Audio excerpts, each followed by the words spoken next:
La flor del mal.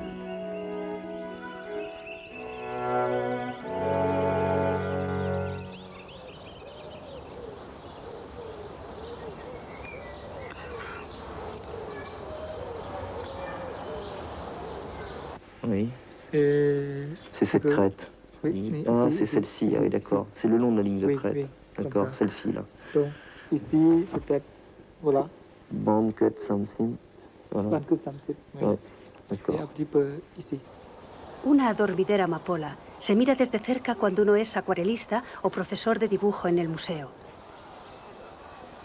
Y se mira también desde lejos, desde muy lejos, a unos 36.000 kilómetros de altitud, con los ojos del satélite Spot, programado para una misión de vigilancia policíaca por la Oficina de Narcóticos de Tailandia.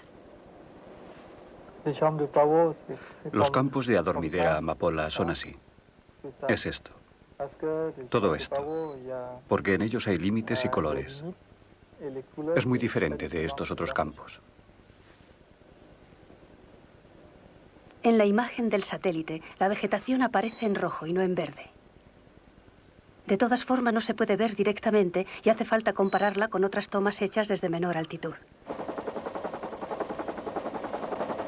La adormidera amapola no es un cultivo como los demás, porque proporciona la materia prima para la obtención de sustancias tanto lícitas como ilícitas.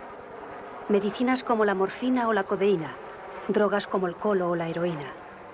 Por esta razón está sometida a una alta vigilancia en el mundo entero por un organismo especializado de las Naciones Unidas.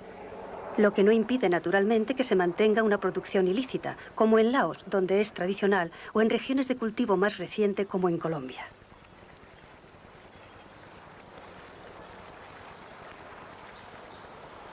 Todo empieza por la incisión de las cápsulas y la recolección del jugo viscoso que al secarse dará el opio.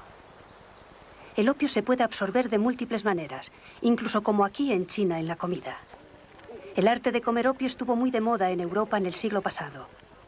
Para los opiófagos los efectos son más brutales, pero claro, tradicionalmente puede fumarse, y los fumadores de opio pertenecen a la leyenda de la adormidera amapola.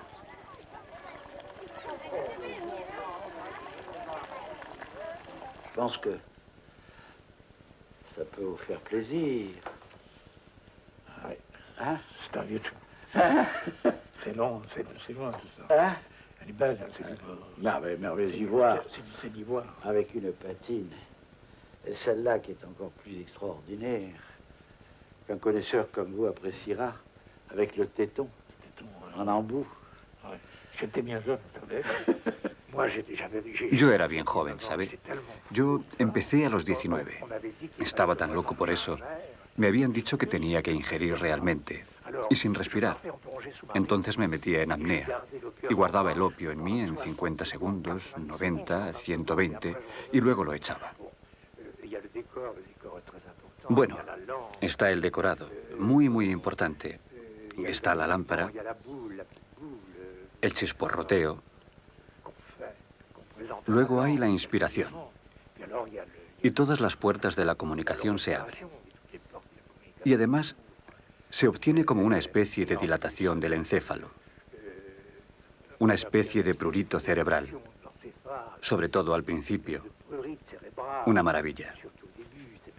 Como un invadirse total que le llega a uno de todas partes. Que le entra por los dedos del pie. Que le asciende del pie al cerebro. Una invasión. El humo es algo increíble. Tonkin con chinchina. Por ejemplo, fumador de opio fumando la pipa. Entonces las hay diferentes. Está ahí tendido. Aquí un trabajo bien hecho. Es interesante. Y luego, ¿qué más hay? Ah, sí, aquí. Y lo extraordinario que es un fumadero de opio en París. Eso sí estará en mi libro. Eso es formidable. Extraordinario.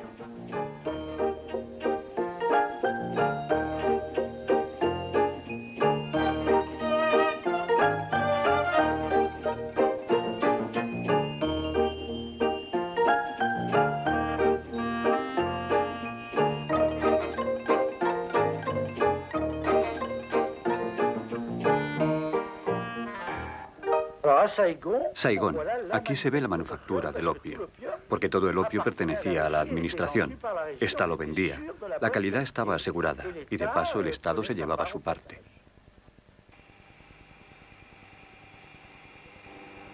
A finales del siglo pasado, las potencias coloniales como Francia u Holanda preparaban el opio industrialmente para venderlo.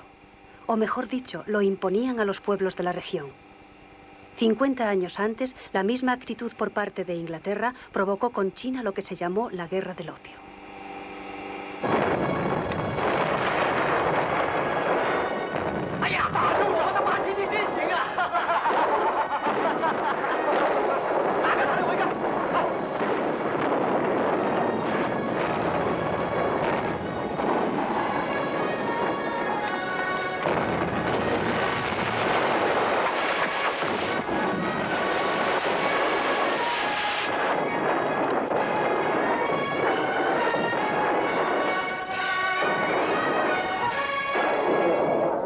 Hoy día en China comunista, la guerra del opio contra los ingleses ha cedido el paso a la guerra del opio contra los traficantes locales.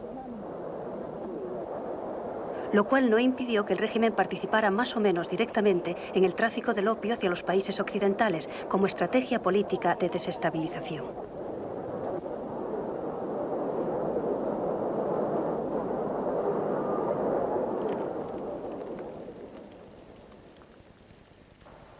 La adormidera amapola es la reina de las plantas medicinales. Mítica, mágica, se utiliza desde la antigüedad más remota para calmar el dolor y se halla en la farmacopea de Hipócrates y de Galeno.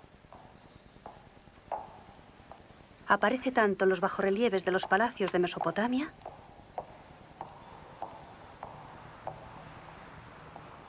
como en la frente de las estatuillas cretenses. Al mismo tiempo ha infundido siempre recelo, naturalmente, a causa del hábito que provoca, al cual se le podría calificar hasta de esclavitud. Ya no hay nada que me preocupa, escribe Claudio Ferrer, escritor y opiómano famoso. Ya no tengo oficio, ya no tengo amigos. No me queda sensación humana alguna, ni acto humano que hacer, nada. Así, una cosa, sufrir, una hora sin opio. Esto es lo horrible, la indecible cosa. Lo que era verdad en el opio lo será todavía más con sus derivados más potentes, más activos que él. El siglo XIX inicia la química del opio separando la morfina y más tarde la heroína, hoy día sin uso médico, abriéndose así la época de las grandes toxicomanías modernas con la inyección de drogas letales.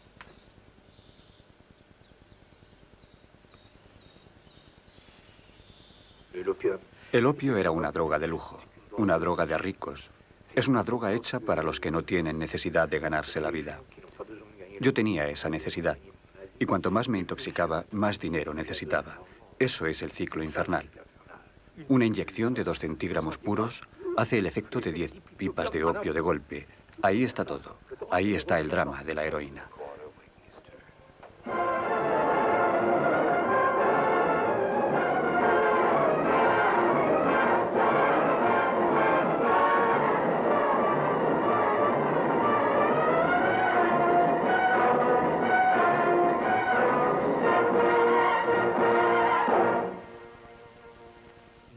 Diacetil, morfina, diacetil. Usted sabe que se obtiene una sal. Una sal de morfina, o de heroína, o de codeína, haciendo actuar un ácido sobre una base. On commence par verser l'opium dans de l'eau chaude. Et alors, il se dissout. Du carbonate de calcium pour séparer l'opium en morphine base plus de l'eau. Fabriquer de l'héroïne, c'est comme faire la cuisine. Il faut suivre la recette et faire les opérations dans l'ordre. C'est ensuite que commence le véritable art. La síntesis de la heroína es desgraciadamente muy fácil y está al alcance de cualquier laboratorio clandestino. De aquí la dificultad de alcanzar a los traficantes y de yugular un comercio internacional muy activo, ya que existen más de 700.000 heroinómanos en los Estados Unidos.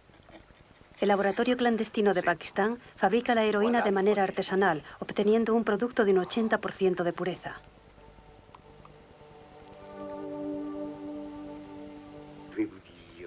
Voy a decirle, la droga...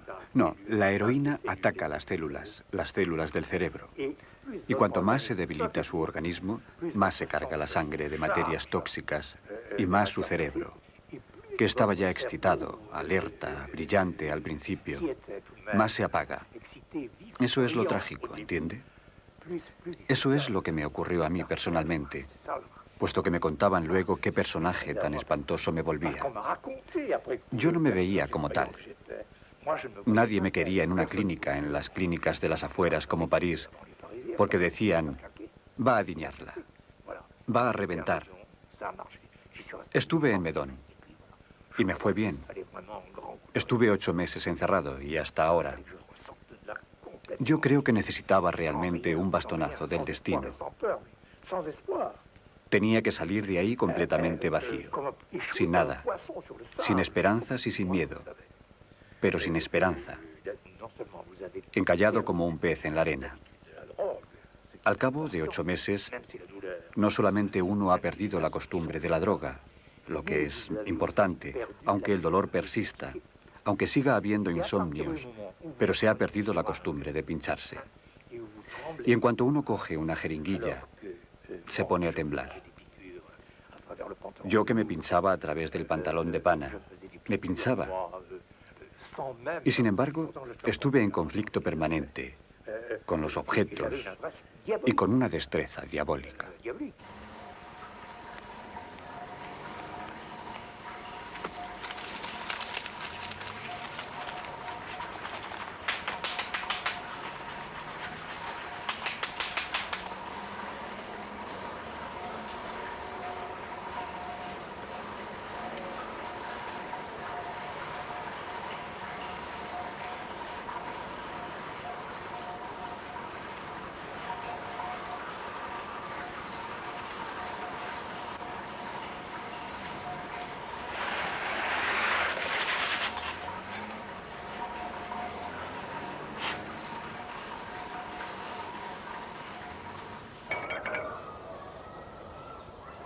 Los usos desviados del opio y sus derivados no deben hacer olvidar que siguen siendo por excelencia los grandes medicamentos contra el dolor.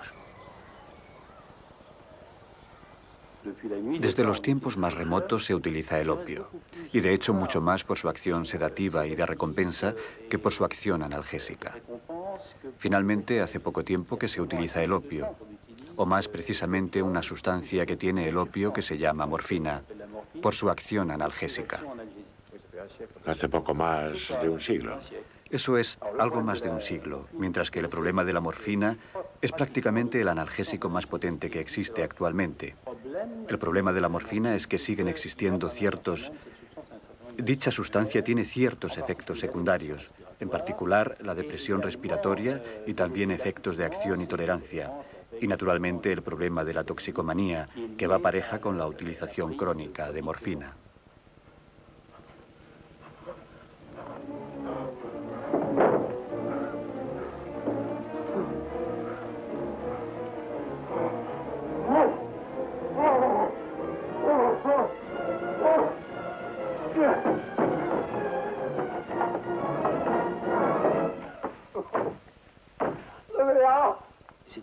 Es una de las razones por las que hay una búsqueda terapéutica extremadamente importante para efectivamente encontrar analgésicos sin dependencia y sin efectos secundarios. Hay que ver que la morfina es, pues, una pequeñísima molécula que tiene gran afinidad por un punto en el cerebro. Y esto nos llevó a pensar que existía un receptor, una molécula que era capaz de captar la morfina y transmitir un efecto que era analgésico. De hecho, tal interacción entre la pequeña molécula y la grande conduce a una señal, siendo esta el paro de la transmisión dolorosa. Todo ocurre como si ese receptor hubiera sido preparado. Exactamente. por la resistencia a recibir la sustancia que contiene la adormidera amapola, lo que no deja de ser una cosa bastante extraña. Sí, pero ya sabe, por supuesto, que la historia de la morfina es también la historia del descubrimiento, no solo de los receptores, sino también, como usted acaba de decir, de las morfinas internas. Y entonces debo decir que a los científicos les había precedido un famoso poeta francés, Charles Baudelaire, puesto que este, y cito de memoria, había dicho en la incitación al viaje: cada hombre lleva en sí mismo su dosis de opio secretada y renovada, y van a ver hasta qué punto había precedido todos los descubrimientos de los científicos. Aquello que Baudelaire en su intuición poética llamaba opio es en realidad una especie de morfina que el organismo fabrica naturalmente, la encefalina.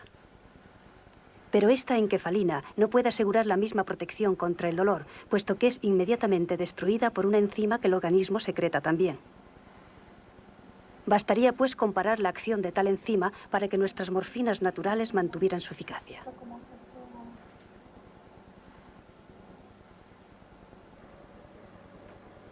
Eso es bastante bonito como bolsa. Nuestro objetivo es construir moléculas que se instalen en este espacio en lugar de las encefalinas, o sea, un engaño para la enzima. ¿Para impedirle que corte? Para impedirle que corte, y en ese momento las encefalinas podrán actuar durante más tiempo y producir un efecto analgésico. He aquí pues una visión un poquito más real de la enzima y de su inhibidor.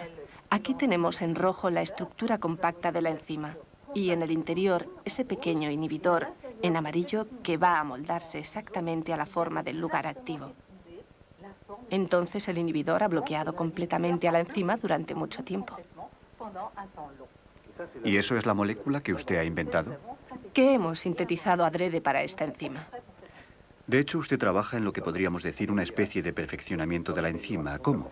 Es lo que prácticamente se llama una analgesia fisiológica, es decir, trabajar sobre las sustancias ancógenas para prolongar su acción, o sea, no para modificarla, simplemente para prolongarla.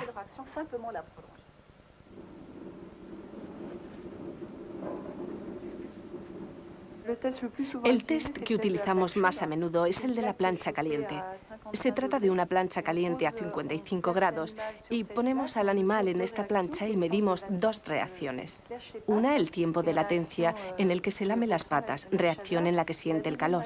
Y otra, reacción de escape en la que el animal intenta saltar, quiere escapar, quiere liberarse del estímulo doloroso. Recordemos que el ratón no ha recibido inyección de morfina, luego no tiene ninguna protección natural contra el dolor. Al contrario, esta ha recibido una inyección de la molécula que corta la acción de la enzima, permitiendo pues que las morfinas naturales actúen. Entonces se ve que esta no se siente incómoda por el estímulo doloroso, que es sin embargo el mismo. Quiere decir que esas nuevas moléculas, que esos inhibidores, que esas morfinas de síntesis van a reemplazar al final la morfina de origen vegetal extraída de la dormidera amapola. La morfina será probablemente irreemplazable antes de muchos años. ¿Por qué? Porque es una sustancia extremadamente potente y que seguramente ha sido mal utilizada durante mucho tiempo, pero que cuando se utiliza con prudencia, como por ejemplo entre los enfermos terminales de cáncer, hay que ver si se les da dosis progresivas, dosis mínimas de morfina por vía oral. Se consigue suprimir casi completamente el dolor. Por consiguiente, la morfina es de hecho un analgésico sumamente notable. On t'a vu la semaine dernière et la semaine d'avant encore. Ça fait plusieurs semaines que tu viens nous voir avec des douleurs. Où est-ce qu'elles sont, ces douleurs? Derrière le genou gauche. Cette douleur par rapport à ce qu'elle était, elle a beaucoup diminué? Dans le pourcentage, tu pourrais dire combien? 20%, 50%, 80%? On peut peut-être faire ça avec ça. Je la connais celle-ci, la réglette. Oui, ça a baissé de plus de 60%. Alors, non, actuellement, la douleur que tu avais quand tu es venu nous voir la première fois, tu te souviens comment elle était? C'était à ce niveau, Bah, tu de montes, la moitié. D'accord. C'était plus de la moitié. Comme La ça. dernière fois. La dernière fois, c'était comme ça? Oui. D'accord, on va regarder, ça fait 60. Et maintenant, avec le traitement de cette semaine? Ça. Ça fait à peine 20. D'accord. Combien de temps après ça agit chez toi? En combien de temps tu vois diminuer la douleur? C'est-à-dire actuellement, tu es en douleur à peu près stable. Un quart d'heure. Oui, d'accord. C'est supportable. Dans toi, en fait, avec tout ça, tu aurais envie qu'on augmente les médicaments, qu'on les diminue ou qu'on reste pareil? Oui, qu'on laisse pareil. Le mieux. Oui, c'est un peu mon avis aussi. En effet, il semblerait que ce soit la localisation lombaire qui puisse être responsable de cette douleur.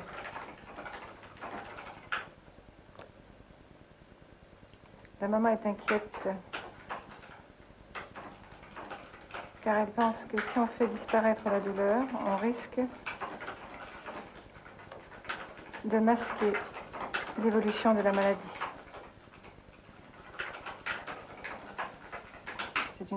Es una idea prácticamente corriente contra la que luchamos. Claro que tiene su fundamento. Es verdad que el dolor Exacto. tiene también ese papel, sí. De hecho, el dolor avisa. A menudo los dolores anuncian las recaídas. Y la madre lo ha dicho muy bien. A veces todavía no se ve en la radio, no se ve aún. Y es verdad. Pero ahora tenemos análisis, exámenes como el RMN. Sobre todo en las enfermedades neurológicas que permiten un diagnóstico muy precoz. Y es la razón por la que cuando hay un dolor que aparece, sobre todo en las enfermedades neurológicas como la de este joven, hay que ser rapidísimo, hacer análisis complementarios. Si por un lado no hay que multiplicarlos, por otro lado pienso que hay que... El dolor hay que tomarlo en serio y entonces intentar curarlo.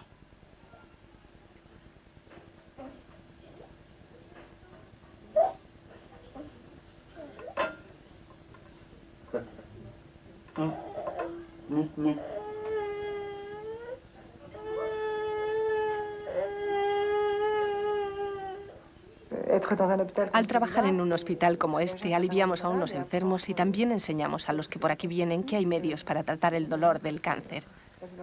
Pero no somos los únicos en aliviar el dolor. Hay también todo el equipo que a fuerza de verlo comprende también que la morfina no es exactamente, que hay que desdramatizar la morfina. La morfina es algo que da al médico una especie de omnipotencia extraordinaria.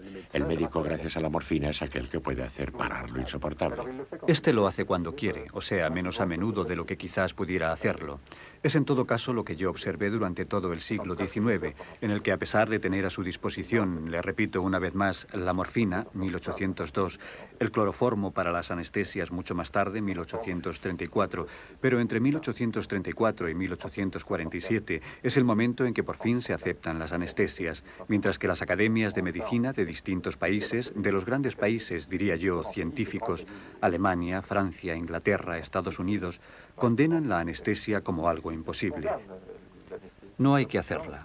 Es algo malo. Solo se admitía dar morfina a la gente que tenía terribles dolores en los distintos momentos de la vida. Y hasta a veces se dejaba. Y hasta hoy se ve mucho que se deje morir en pleno sufrimiento. Pero por lo menos se utilizaba. Y hay como un dicho popular en las familias. Cuando se le da morfina a alguien, quiere decir, está perdido. Pero también morfina puede decirse como un chiste, muerte fina. Y de esta ambigüedad fonética de la morfina viene su mala fama. Se podría decir que hoy existe el movimiento inverso con relación al dolor. Es complicado, muy complicado. Ya no se trata de sufrir nada. El público se automedica aspirina y todo aquello que pueda calmar el mínimo dolor. Por el contrario, observamos que otros médicos, otras personas, que yo, y particularmente médicos, les dirían que estamos bien lejos hoy día de calmar todos los dolores. Y en Francia todavía menos que en otros sitios. Hemos dejado sufrir mucho a los niños, y todavía se deja. Por eso el asunto es complicado y no tengo respuesta. Allí donde hay dolor, hay como un enigma arcaico humano. El dolor nos cuestiona sobre nosotros mismos y nosotros contestamos siempre de la misma manera milenaria, siempre ambigua, al mismo tiempo para inventarlo, odiarlo, aceptarlo, para negarlo, para no curarlo cuando se puede y para curarlo cuando no es necesario. ¿Qué es lo que hace sufrir a los que toman morfina y que no les duele nada? Algo les duele, claro. Les duele el hecho de ser.